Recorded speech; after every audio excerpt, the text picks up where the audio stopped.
আজকের এই সংক্ষিপ্ত ভিডিওর মাধ্যমে রেশন কার্ড রিলেটেড তিনটি খুবই গুরুত্বপূর্ণ কমেন্টের উত্তর দেওয়ার চেষ্টা করব। যদি আপনি সম্পূর্ণ ভিডিওটি মনোযোগ সহকারে দেখেন তাহলে অবশ্যই আজকের এই ভিডিওটির মাধ্যমে যে তিনটি প্রশ্নের উত্তর দেওয়ার চেষ্টা করব অবশ্যই বুঝতে পারবেন। তো আশা করি আপনারা খুব ভালোভাবে জানেন এই চ্যানেলে রেশন কার্ড রিলেটেড কন্টেন্ট প্রায় প্রত্যেক দিন আপলোড করা হয়। তো আপনি যদি এখনও পর্যন্ত এই চ্যানেলটিকে সাবস্ক্রাইব করেননি তাহলে দয়া করে চ্যানেলটিকে সাবস্ক্রাইব করে সঙ্গে থাকার চেষ্টা করবেন এবং সম্পূর্ণ ভিডিওটি মনোযোগ সহকারে দেখার পর যদি উপকারে আসে বলে মনে হয় তাহলে অবশ্যই ভিডিওটি শেয়ার করার চেষ্টা করবেন।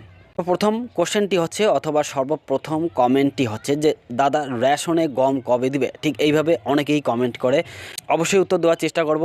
এবং তারপরে কোশ্চেন অথবা কমেন্টটি হচ্ছে যে অনলাইনে রেশন কার্ডের যে কোনো ফর্ম ফিল আপ করার পর ডকুমেন্টস নিয়ে খাদ্য দপ্তর অফিসে যোগাযোগ করতে হবে কি না বা খাদ্য দপ্তর অফিসে ডকুমেন্টস জমা করতে হবে কি না। এবং 3 নম্বর প্রশ্নটি হচ্ছে যে বর্তমানে সবসময় দেখা যাচ্ছে যে প্রায় ফ্যামিলিতে, বেশিরভাগ ফ্যামিলিতে রেশন কার্ড অটোমেটিক ব্লক হচ্ছে এবং বাচ্চাদের রেশন কার্ড যাদের 5 বছরের নিচে বয়স রয়েছে, আধার কার্ড রয়েছে, কোনো মতেই অনলাইনে লিঙ্ক করা সম্ভব হচ্ছে না বা সেই ডিঅ্যাক্টিভেট রেশন কার্ড অ্যাক্টিভ করা সম্ভব হচ্ছে না। এই বিষয়ে অনেকেই কমেন্ট করে জানাচ্ছে।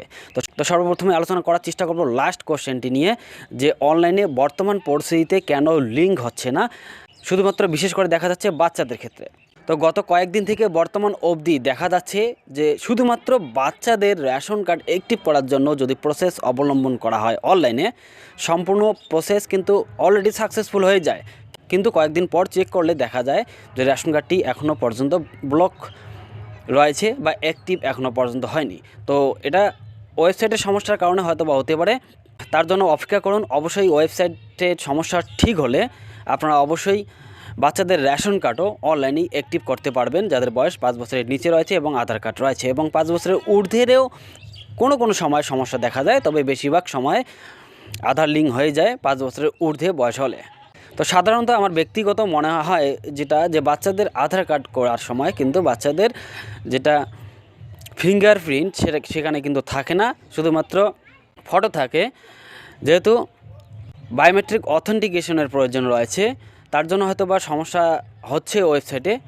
তবে গত কয়েক মাসের হিস্টোরি যদি আপনি চেক করতে চান, কিন্তু গত কয়েক মাসে কিন্তু অবশ্যই বাচ্চাদের রেশন কার্ডও অনলাইনে অ্যাক্টিভ করা সম্ভব হয়েছে যাদের আধার কার্ড রয়েছে এবং আধার কার্ড এবং রেশন কার্ডে নিজের নামের বানান সঠিক রয়েছে এবং আধার কার্ডের সঙ্গে মোবাইল নম্বর লিঙ্ক রয়েছে। আর যাদের রেশন কার্ড রয়েছে, বয়স 5 বছরের নিচে রয়েছে, আধার কার্ড এখনও পর্যন্ত হয়নি, সেই রেশন কার্ডটি অ্যাক্টিভ করার জন্য অবশ্যই খাদ্য দপ্তর অফিসে জন্ম সার্টিফিকেট এবং রেশন কার্ডের জেরক্স নিয়ে যোগাযোগ করতে হবে। যদি আধার কার্ড থাকে তাহলে আপনারা চাইলে অনলাইনেও অ্যাক্টিভ করতে পারবেন, কিন্তু বর্তমান পরিস্থিতিতে যেহেতু ওয়েবসাইটের সমস্যা রয়েছে তার জন্য হচ্ছে না। আপনারা যদি খাদ্য দপ্তর অফিসে যোগাযোগ করেন অবশ্যই মনে হয় হবে। এবং তারপরে প্রশ্নটি হচ্ছে যে অনলাইনে রেশন কার্ডের যে কোনো ফর্ম ফিল আপ করলে খাদ্য দপ্তর অফিসে ডকুমেন্টস জমা করতে হবে কি না। তো এক্ষেত্রে বলে রাখার চেষ্টা করব, আপনি যদি অনলাইনে রেশন কার্ডের যে কোনো ফর্ম ফিল আপ করুন, সেটা নতুন রেশন কার্ডের জন্য হোক অথবা সংশোধন করার জন্য হোক অথবা যে কোনো ফর্ম আপনি যদি অনলাইনে ফিল আপ করেন, আপনার ডকুমেন্টস কিন্তু খাদ্য দপ্তর অফিসে জমা করতে হবে না।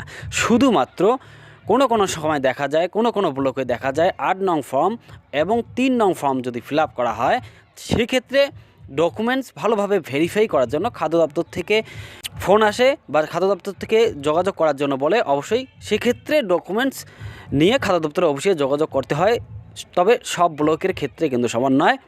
তবে নিয়ম অনুসারে আপনি যদি অনলাইনে রেশন কার্ডের যে কোনো ফর্ম ফিল আপ করেন, আপনাকে কিন্তু ডকুমেন্টস নিয়ে খাদ্য দপ্তর অফিসে যোগাযোগ করতে হবে না। আশা করি বিষয়টি ক্লিয়ার।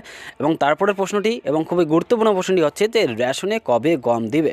তো বর্তমান পরিস্থিতিতে সেই রকম আপডেট নেই, ভবিষ্যতে যদি আপডেট আসে তাহলে অবশ্যই আমি ভিডিওর মাধ্যমে আপনাদেরকে জানানোর চেষ্টা করব। তো সম্পূর্ণ ভিডিওটি মনোযোগ সহকারে দেখার জন্য আপনাকে অসংখ্য ধন্যবাদ। ভালো থাকবেন, সুস্থ থাকবেন, আবারও দেখা হবে নতুন কোনো একটা ভিডিও নিয়ে। ধন্যবাদ।